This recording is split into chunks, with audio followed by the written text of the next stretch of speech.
Je rappelle que quand je suis arrivé, j'ai été approché de suite par une équipe qui voulait faire aussi ce projet, un gros projet, tout autour du stade. Et qu'il y avait beaucoup d'argent en jeu. Est-ce que ça a joué dans les mauvaises relations que j'ai eues avec les politiques? Peut-être. Un peu, je pense. Et bien, donc ce grand groupe dont je te parlais était d'accord pour sponsoriser le club, aider le club, acheter ces terrains une somme intéressante. Et là encore, E.T. est intervenu pour que l'affaire ne se fasse pas. C'est incompréhensible. Ou alors il y a des choses qui m'échappent. Bon, tu sais, le grand problème, c'est quand il y a des gens qui pensent avoir une envergure nationale alors qu'ils n'ont qu'une envergure microcosmique. Bon, je sais pas. J'ai pas tout compris dans le film. Tu sais, c'est un film très compliqué, j'ai pas tout compris. Bon, tous les jours j'en apprends un peu plus, y compris sur les dernières manœuvres des uns et des autres. Tu sais, il y a plein de choses incompréhensibles, et seulement compréhensibles de la part de ceux qui les font. Mais comme tout se passe dans leur cerveau, c'est compliqué de comprendre.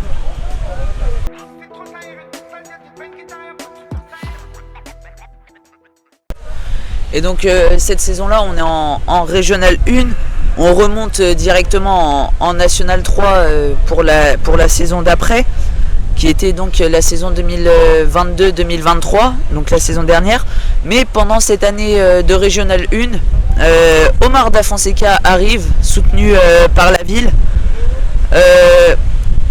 Omar y en a marre, c'est ce qui me vient à l'esprit. Pour moi, Omar Da Fonseca était un clown. Il n'y a qu'à regarder ses prestations télévisées qui relèvent du cirque Medrano plutôt que de la Ligue 1, de la Ligue 2 ou d'autres choses.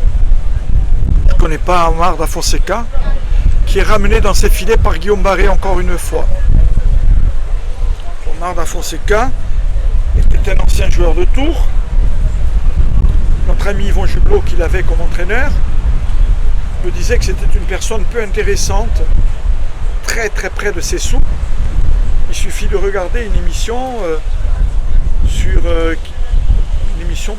sur l'immobilier, quand on le voit dans une émission où il veut acheter un appartement. Comment ça s'appelle cette émission, tu sais, sur la 6 je crois. Recherche appartement ou maison. Recherche appartement. Et un jour on a Da Fonseca qui est l'acteur principal de ce jour-là pour acheter une maison. Omar Da Fonseca, je ne le connaissais pas, je ne l'ai jamais rencontré, il ne m'a jamais appelé, il aurait peut-être dû. Et je comprends de suite que tout ce qu'il raconte, c'est du pipeau. Et je me rends compte que le club va exploser en 3-4 mois. Et je n'avais pas à cœur, après tant d'efforts, que le club explose si vite et si facilement. Donc, Omar Da Fonseca s'appuie à la fois, on retrouve tout le temps les mêmes personnages si tu regardes bien. Guillaume Barré qui l'amène. Nous avons encore et toujours Éric Thomas, dit E.T. Nous avons encore Frédéric Ogis. Nous avons encore au milieu Yvon Augustin. Nous avons encore au milieu, que sais-je encore? Que sais-je? Même Ludovic Carto de l'association. Nous avons Emmanuel Denis. Et Ludovic Carto qui trouve moyen, une semaine ou 10 jours après, de faire un article dans le journal. Tu auras qu'à te documenter, toujours dans l'ANR, où il dit: je me suis fait avoir dans cette affaire.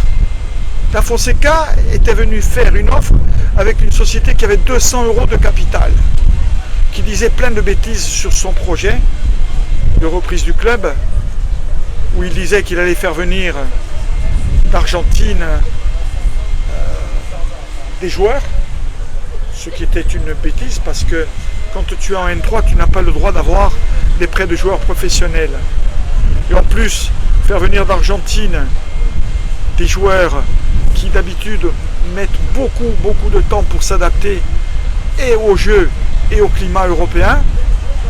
Donc tous les Argentins qui sont venus,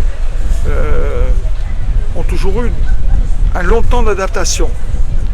Et je voyais tout au long de ce qu'ils disaient des bêtises, des bêtises, des bêtises. Ces mêmes bêtises, ben, le tribunal les a vues. Il ne m'a pas fait plaisir.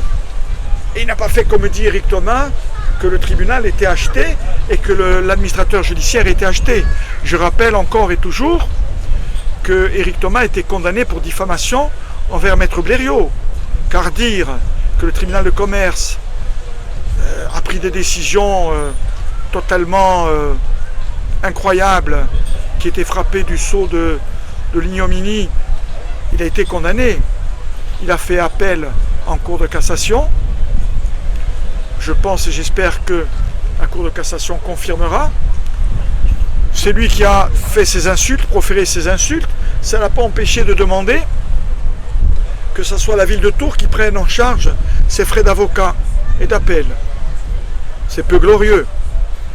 Avec les 7 000, 8 000 euros qu'il gagne par mois, il aurait pu payer les frais d'avocat. Éviter à la ville de Tours, qui est déjà bien endettée, de s'endetter un peu plus, même si ce n'est pas des sommes extraordinaires. Donc, le plan da Fonseca, au travers de jouer les tours, c'était une folie pure.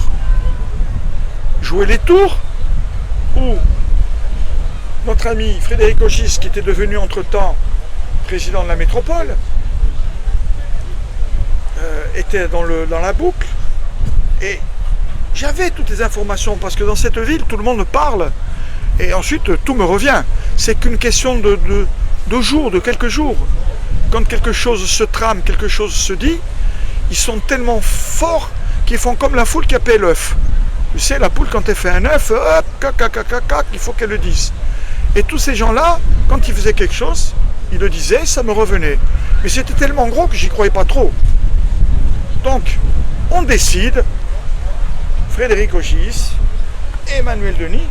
Pourtant, je ne sais pas si tu vois l'association, c'est l'association de la carpe et du lapin. Hein. Ogis, à droite, à la droite presque extrême, quand on voit ce qu'il y a eu comme problème avec ces procès pour racisme, aux propos racistes, d'accord. Avec le maire de Fondette. Avec le maire. Associé Emmanuel Denis. Bon, c'était le rouge et le bleu qui étaient associés, il ne manquait plus que le blanc. Donc tous ces gens-là se sont associés. Tu retrouves tout le temps les mêmes gens. Tout le temps le même schéma. On va faire monter, jouer les tours en Ligue 2. On le fait jouer à la vallée du Cher. Qu'est-ce qui s'est passé sportivement pour le club de jouer les tours? Tu le sais, Florentin, puisque tu suis bien plus que moi l'actualité sportive de cette belle région. Il y avait peut-être une méconnaissance de l'alphabet, parce que pour passer de N2 à R2, c'est quelques lettres qui nous séparent. Ils ont inversé les choses. Da Fonseca avait promis, d'après mes informations, autour de 50 000 euros pour aider le club de jouer les tours. Il n'a jamais donné son argent, cet argent. Il avait à côté de lui son fils qui s'appelait Roman. C'est un grand roman de cape et d'épée. Vous avez vu ce qui s'est passé. Les terrains fermés de jouer les tours.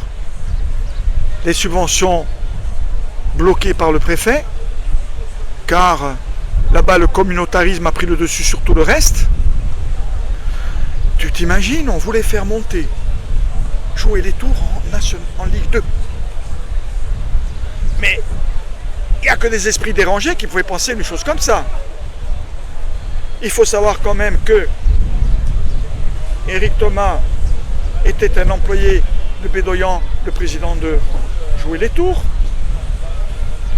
Que Éric Thomas et Bédoyan s'occupaient de la brochure d'information de Val Touraine Habitat, de mémoire. Bon. Et comment on peut ne pas s'apercevoir qu'il y a des conflits d'intérêts quand tu as Éric Thomas qui est l'employé, le collègue de bureau et de travail de Bédoyan, qu'il a fait tout ce qu'il a fait. Je rappellerai au passage quelque chose d'extraordinaire. Éric Thomas avait une licence, non pas dans la ville dont il était l'adjoint au sport. Éric Thomas avait sa licence à jouer les tours. C'est extraordinaire. C'est extraordinaire. Donc tu t'imagines si, l'adjoint au sport de Marseille avait sa licence au PSG. C'est la révolution d'après moi. Mais non, à Tours non. Ça n'empêchait pas certains d'avoir fait des choses extraordinaires. Éric Thomas qui la fois d'après a refait une autre licence. Non pas à Tours. Quand je dis à Tours, c'était pas nécessairement obligatoire de le faire au Tours FC. Vous pouvez le faire off-cote, vous pouvez le faire à d'autres clubs tourangeaux. Hein. À l'AC Portugal, etc. Portugal, et tout. Hein. Ça pouvait se faire. Non, il avait fait une licence du côté de Bourges, je ne sais plus où, par là-bas. Enfin bon, c'est extraordinaire. C'est quand même le signe d'un esprit spécial. Donc, on a bien vu Da Fonseca ce que ça a donné, une catastrophe. On a bien vu où est maintenant le club englué dans les championnats de bas niveau. C'était encore de mauvaises décisions prises encore et toujours par les mêmes personnes. Emmanuel Denis, Frédéric Ogis, Guillaume Barré, Éric Thomas, Ludovic Carto, qui j'ai encore oublié là-dedans. Yvon Augustin qui n'était pas apparu sur les journaux en photo. Bon, mais cet équipage-là n'a eu de cesse pendant des années, toujours. C'est pour ça que tout à l'heure je te disais, maximum une dizaine de personnes qui a intrigué en permanence les 10 dernières années. Toujours les mêmes. Est-ce que Jean-Luc Ettori serait aussi dans le coup ou pas du tout Je ne vais pas dire une bêtise comme ça parce que je n'ai aucune information en ce sens. Donc, ce qu'il a fait, je le dis, mais je ne vais pas charger la mule pour le plaisir de la charger. Je ne sais pas. Je ne pense pas. Mais bon, tout est possible. Donc, auprès du tribunal de commerce avec Omar Da Fonseca, Romain Régnard, une personne ayant son entreprise dans tout ce qui est partenariat, sponsoring, s'engage auprès du tribunal à trouver 400 000 euros par an. Qu'en est-il de cela? Donc, Romain Régnard, tu le sais, s'occupait plutôt de basket. Oui. Il était directeur... Il y est toujours d'ailleurs, directeur sportif général, je ne sais pas, hein, d'accord. Il se trouve que j'avais rencontré Romain Régnard parce que lui ou sa belle famille ont une maison en Corse, pas loin de Porto Vecchio, et que il avait une société qui s'appelait Sixième Homme. Pourquoi Sixième Homme? Bon, peut-être que tu as vu que si on compte les gens dans l'affaire Da Fonseca, ils étaient 5 ou 6. Hein. Alors c'était peut-être ça. Bon. C'est peut-être parce qu'on joue à 5 sur le basket. Il y a ça aussi. Ah, peut-être aussi. Tu sais, moi je suis pas. J'adore le basket, mais bon, on peut pas tout faire. Hein. Donc, Romain Régnard promet et écrit, présent devant le tribunal de commerce de Tours, une lettre où il s'engage à apporter en sponsoring, puisque Sixième Homme, c'était une société qui était spécialisée dans l'apport de sponsors pour le rugby, pour le basket, et il se propose pour le football. Au moins 400-450 000 euros qui nous auraient sauvés, hein, parce que c'était une somme très importante. Et puis, alors qu'on a un écrit tamponné, signé, devant quand même un procureur, devant quand même un juge, président du tribunal de commerce, c'est pas un petit papier de complaisance. Mon Romain Régnard ne répondait plus aux appels, mon Romain Régnard ne faisait plus rien, même pas plus rien, il n'a rien fait du tout, très peu. Et je ne comprenais pas pourquoi. J'ai une conversation un jour d'homme à homme avec lui. Pour la petite histoire, il aurait pu se rappeler, être reconnaissant de l'aide que je lui avais apportée dans une affaire qui était traitée du côté d'Orléans. On n'en parlera pas par charité chrétienne. Il me dit, voilà ce qui s'est passé. Éric Thomas est venu me voir et m'a dit, Romain, il ne faut pas aider le Tour FC. Si tu aides le Tour FC du moindre centime d'euro, les 120 000 euros que la ville te donne au basket, tu pourras toujours les attendre. Romain Régnard, qui était impliqué davantage dans le basket que dans le foot, n'a pas fait le moindre centime, carrément, un tout petit peu par l'intermédiaire de Bruno Lépiné, qui était le président du basket, qui nous a un peu aidés. Nous avions plusieurs choses qui étaient prévues, et puis tu le sais, le basket n'est pas monté, et donc ce qui avait été convenu n'a pas pu être fait, c'était des clauses suspensives, mais Romain Régnard n'a pas fait le travail qu'il avait promis de faire et qu'il s'était engagé à faire. À la demande, et ça je pense qu'un élu qui fait ça, ça relève du pénal. Ça relève du pénal. Mais nous parlerons du pénal quand j'aurai fini l'année 2023-24. Et là, je ferai ce qu'il y a lieu de faire avec qui il faut faire. Voilà. Mais voilà pour Romain Régnard. À la fin de cette saison 2021-2022, à la fin donc, de la saison de Régional 1, vous décidez de prendre Richard Plantureux en tant que président délégué. Pourquoi ce choix et comment vous aide-t-il dans le fonctionnement du club? Alors, je connaissais Richard Plantureux,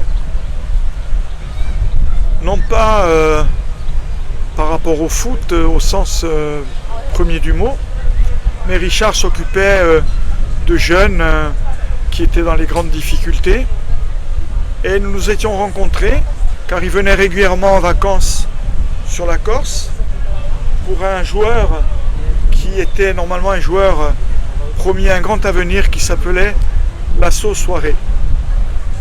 Quelqu'un qui aurait dû être professionnel, qui s'est grillé les ailes en écoutant tout un tas d'abrutis d'agents de joueurs qui lui promettaient monts et merveilles alors qu'il n'avait pas de passeport. C'est moi qui ai fait son passeport à Porto Vecchio, qui lui ai fait avoir la nationalité française, etc. etc. Et donc Richard s'occupait de lui, Richard s'occupait de beaucoup de problèmes sociaux autour de la région. Et c'est comme ça que je l'ai connu. Richard ensuite était président du club de Chambray, donc il était bien plus proche du football que ne pouvaient l'être les grands intelligents de Guillaume Barré, de Fabrice Berton, etc., etc.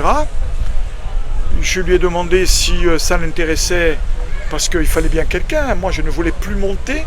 Je suis resté 4 ans sans monter voir un match. Je ne voulais plus entendre parler de rien. Je lui ai demandé si ça l'intéressait. Il a réfléchi. Pour moi, Richard était une personne qui n'a pas certes un nom corse, mais a été élevé en Corse.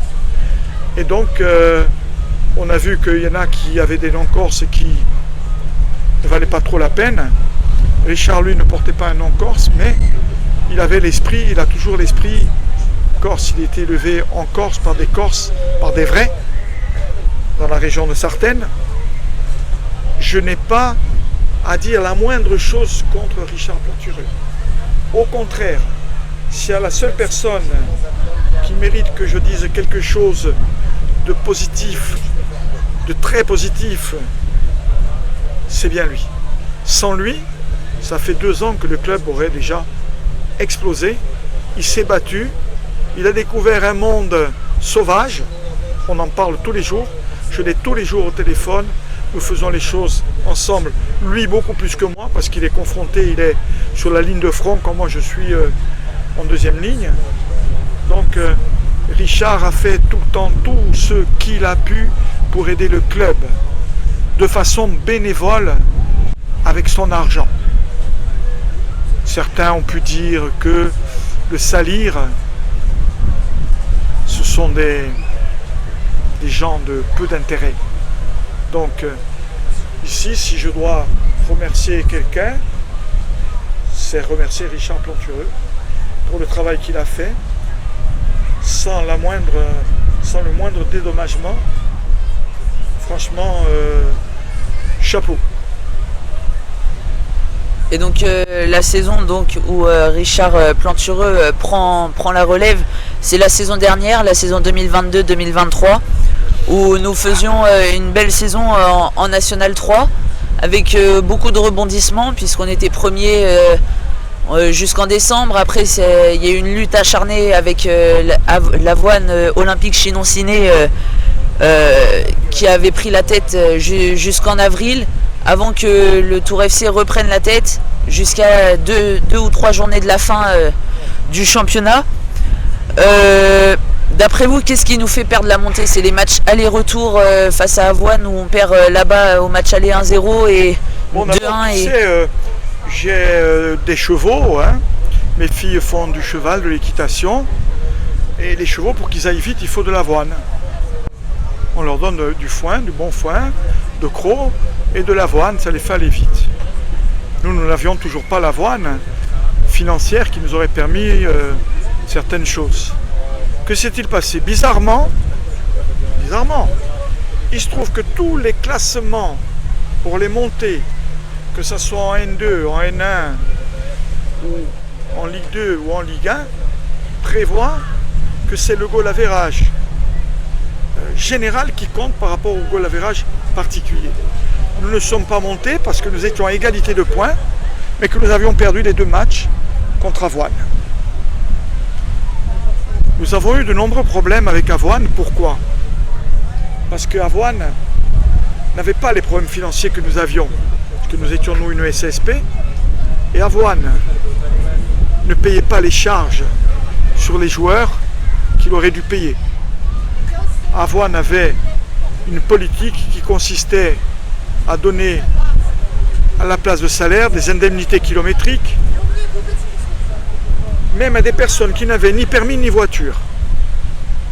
Je parle là de notre ami, leur buteur, qui s'appelait Florentin Papchek Traoré, qui n'avait ni voiture ni permis, qui était rentré en toute illégalité, qui demeurait en toute illégalité en France, et qui trouvait moyen d'avoir une licence, un travail, un salaire, sans que personne, aucune autorité n'ait trouvé à redire à la chose.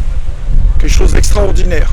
Des jugements extraordinaires qui font que nous estimions que c'était injuste que Avoine puisse monter, car Avoine ne respectait aucune des règles de fonctionnement social d'une entreprise normale, avec des joueurs qui n'auraient jamais dû jouer. Puis la preuve, on l'a vu. Est-ce que Papchek Traoré est revenu jouer à Avoine? Ben non. Pourquoi? Ben qu'on nous le dise, ce qui n'était pas en règle. D'accord? Donc, l'épisode d'Avoine, c'est un épisode où tout était tout le temps fait pour aider tous les clubs sauf le club de Tours. Nous avons perdu, nous ne sommes pas montés, alors que nous étions d'abord derrière, ensuite devant, et que nous sommes arrivés de mémoire à avoir entre 7 et 9 points d'avance. Et puis, il y a eu des décisions, malheureuses qui ont été prises dans les matchs. Moi, je demandais à ce qu'on se contente de neutraliser les équipes qui étaient devant nous en faisant des matchs nuls, alors que, je pense que Nouré a fait l'erreur de vouloir gagner certains matchs contre Avoine, contre Montlouis. Nous avions fait un match nul de mémoire. Non, on avait gagné le dernier match. C'était face à Bourges où on fait match nul. Bourges, mais il y a eu un autre match, Chambray, on fait match nul. Chambray, ouais. Match nul, alors que on aurait dû gagner 10 fois. Je sais pas, Chambray, on avait gagné ou perdu? On On avait fait match nul à Chambray. Ouais. Bon, bref. On avait fait match nul. On gagnait 1-0 Bourges. et on prend un but, je crois, qui fait qu'on fait match nul, alors que si on avait eu les 2 points en plus, même 1 point en plus, on était monté. Écoute, je pense que là, il y a eu l'équipe qui s'est un peu délitée, et je pense que Nouré, et pourtant Nouré est quelqu'un qui est au club depuis 11 ans, et je dois lui tirer le chapeau comme je l'ai fait pour Richard Plantureux, parce que Nouré a toujours été présent. Après, tu sais, tu peux faire des erreurs. Alors, il n'en a pas fait tant que ça. Bon, mais Nouré est quelqu'un aussi qui ne porte pas un nom corse, mais qui a été élevé en Corse et qui a assimilé les valeurs et les principes corses. D'accord ? Donc, je dois là aussi, il faut quand même que de temps en temps, je dise du bien de personne. Hein. Bon, après avoir dit du bien de notre ami Richard Plantureux, je vais dire du bien de Nouré qui, sans discuter, nous a sauvé un moment en N2. Hein. Pas en N2, pardon, en Ligue 2. Hein. Il a fait tout. La R1, la N3, la Ligue 2 aussi. 2, sans jamais rouspéter, sans jamais rien dire. Et ça, chapeau. Rares ont été les personnes, tu le vois et tu l'entends, dont je peux dire qu'ils ont été des personnes, de vrais hommes. Là, Nouré, la deuxième personne, qui était vraiment quelqu'un de, comment dire, d'une grande qualité, de grande qualité. Voilà. Et pour revenir à ce qu'on disait tout à l'heure, la ville de Tours, pour revenir un peu dans les problèmes, la ville tu veux me faire monter dans les tours. La ville de Tours annonce que le club donc de Jouer les Tours jouera à la Vallée du Cher. Déjà, comment l'apprenez-vous, premièrement?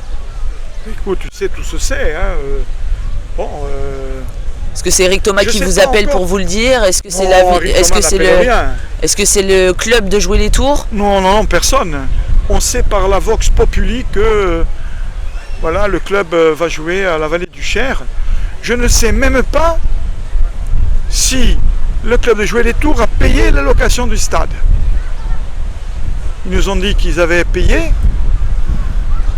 Je ne dis pas qu'ils n'ont pas payé, mais je ne dis pas qu'ils ont payé. Je ne sais pas. Parce que nous payons à chaque fois, chaque match. Il faut le savoir. À un moment, quand on a rediscuté le montant du loyer, on nous l'a doublé, on nous l'a augmenté de façon extraordinaire. Chaque match nous coûtait autour de 7 000 €. Le match, minimum 8 000. Chaque match, nous faisions des recettes de, je sais pas moi, 2 000 € et nous en dépensions en organisation, en location et tout, un peu moins de 10 000. Chaque match, nous perdions 8 000 €. Il faut le savoir. La ville de Tours a été en dessous de tout, encore et toujours, avec Eric Thomas. Et pourtant, quelque part, normalement le maire avait dit, M. Emmanuel Denis avait dit que Eric Thomas ne devait plus s'occuper de football au vu des problèmes qu'il y avait eu par rapport à sa condamnation et tout. Normalement, quand on a une condamnation, je pense qu'il y avait eu un pacte qui avait été signé. Celui qui avait une condamnation devait démissionner. Eric Thomas n'a pas démissionné. Il joue sur la cassation. Nous aurons la réponse, je pense, je l'espère, avant la fin de l'année. Et j'espère que là, il aura au moins l'honneur et la bonne idée de démissionner. Mais j'en suis pas sûr. J'en suis pas sûr. Donc, Jouer les Tours, on apprend par la Vox Populi que voilà. Nous avons eu un deuxième épisode du même style avec Avoine qui joue contre Strasbourg, où on exige à un moment de nous qu'on donne les loges, parce que les loges nous appartiennent, le Barnum nous appartient, les panneaux LED nous appartiennent, les bancs de touche nous appartiennent, l'équipement des 2 salles à côté de la tribune d'honneur nous appartiennent. Il y a beaucoup de choses qui appartiennent à la SASP. Hein. Presque, on exige de nous qu'on donne à nos adversaires, à nos ennemis presque, nos installations. Et pourquoi? Et puis quoi encore? Donc, là encore, la ville de Tours aidait un club qui, de mémoire, ne faisait même pas partie de la métropole. Et n'aidait pas son club. Mais c'est extraordinaire. Et on va venir donner des leçons. Et on va venir donner des leçons à toute la France avec ses amis à Paris. Mais qu'est-ce que c'est ces histoires? C'est une honte. Honte à l'équipe municipale qui a fait ce jeu-là pendant des mois et des années. Honte à eux. Et je me répète, Jean-Germain, le pauvre, doit se retourner dans sa tombe quand il voit tout ça. Eh bien merci Jean-Marc pour ce 3e épisode. On se retrouve donc demain pour une 4e et dernier épisode de cette série. Merci à tous.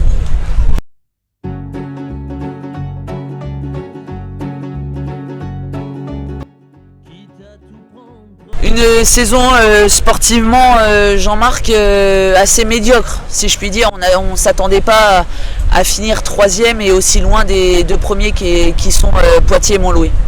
Effectivement, avec un budget qui était largement supérieur à ceux de nos concurrents, des autres clubs, nous avions quand même un budget élevé. Pourquoi élevé? Parce que nous payons pratiquement en loyer à la ville de Tours un peu moins que 200 000 euros, on arrondit.